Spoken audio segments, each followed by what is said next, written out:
அஸ்ஸலாமு அலைக்கும் வரஹ்மத்துல்லாஹ்.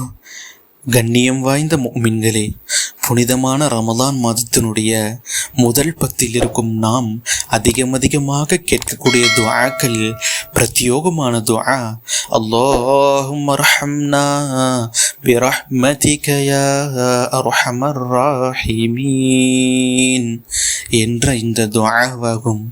இந்த துஆ நாம் அதிகமாக கேட்பதற்கு நாம் கடமைப்பட்டுள்ளோம். நாளை மறுமையிலே நரகத்திற்கு சொர்க்கத்திற்கு என்பதாக தீர்ப்பளிக்கப்பட்டு அந்தந்த இடத்திற்கு செல்வதற்கு மக்கள் ஆயத்தப்படுத்தப்படும் பொழுது நரகத்தில் செல்லக்கூடிய ஒரு பாவி அவன் அல்லாஹுவை திரும்பி ஏக்கத்தோடு பார்ப்பானாம். அல்லாஹ் அவனை பார்த்து கேட்பானாம், நீ நரகத்திற்காக தீர்ப்பளிக்கப்பட்டிருக்கிறாயே, ஏன் இப்பொழுது திரும்பி என்னை நோக்கி கொண்டிருக்கிறாய் என்பதாக. அதற்கு அந்த பெரும் பாவி கூறுவானாம், யா அல்லாஹ், துன்யாவில் நான் வாழும் பொழுது உன்னை பற்றிய பலதரப்பட்ட மக்கள் பலதரப்பட்டதாக கூறிக்கொண்டிருந்தார்கள். அது என் செவியில் நான் செவிமடுத்தேன். அதில் ஒரு சாரார் உன்னை இவ்வாறு கூறினார்கள். அல்லாஹ் மிகவும் இரக்கசாலி, அவனுக்கு ரஹ்மான் ரஹீம் என்பதாக அழகிய திருநாமங்கள் இருக்கிறது. யா அல்லாஹ், இந்த நாளில் நான் உன்னுடைய அந்த ரஹ்மான் என்ற இரக்கசாலி கிருபையாளன் என்ற அந்த உன்னுடைய திருநாமத்தின் வெளிப்பாடு என் மீது விழுமா என்ற ஏக்கத்துடன் காண்கிறேன் ரப்பே என்பதாக அவன் அல்லாஹ்வை நோக்கி கூறுவானாம். நான் ரஹ்மானாக இருக்கிறேன், ரஹீமாக இருக்கிறேன் என்பது உண்மைதான்.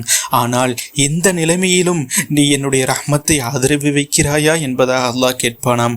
அதற்கு அந்த நரகத்திற்காக தீர்ப்பளிக்கப்பட்ட நபர் அவர் ஏக்கத்தோடு ஆம் என்பதாக பார்ப்பாராம். உடனே அல்லாஹ் மலக்குகளுக்கு கட்டளையிடுவானாம், என்னுடைய ரஹ்மத்தின் பால் இவன் நிராசையாகாமல் இருக்கிறான், அதனால் இவனை நரகத்திலிருந்து விடுதலை செய்து என்னுடைய ரஹ்மத்தின் பர்க்கத்தின் பொருட்டால் இவனை சொர்க்கத்திற்கு அனுப்பி வைத்து விடுங்கள். இங்கு நான் ரஹ்மான் என்பதை என்னை அவன் ரஹ்மான் என்று இந்த இடத்திலும் ஈமான் கொள்கிறானே, அதனால் என்னுடைய அந்த ரஹ்மத்தை அவனின் மீது நான் இறக்கி வைத்து விட்டேன்.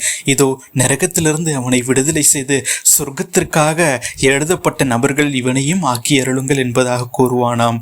ஈமான் கொண்ட விசுவாசிகளே, அல்லாஹ்வின் ரஹ்மத்தை விட்டும் நீங்கள் நிராசையாக வேண்டாம்.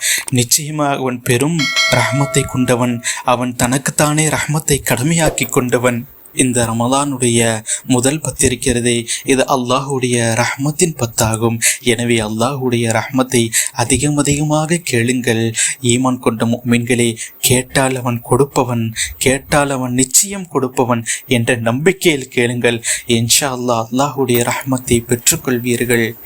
அல்லாஹ் அவனுடைய ரஹ்மத்தால் நம்மை அணைத்து கொள்வானாக. அல்லாஹுடைய ரஹ்மத்தில் நம் அனைவருக்கும் அல்லாஹ் பங்கை அளிப்பானாக.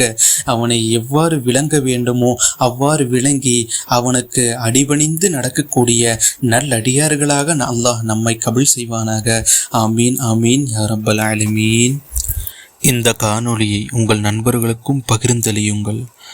வாழ்க்கையில் உங்களால் ஒருவர் உயரட்டும். அஸ்ஸலாமு அலைக்கும் வரஹ்மத்துல்லாஹ்.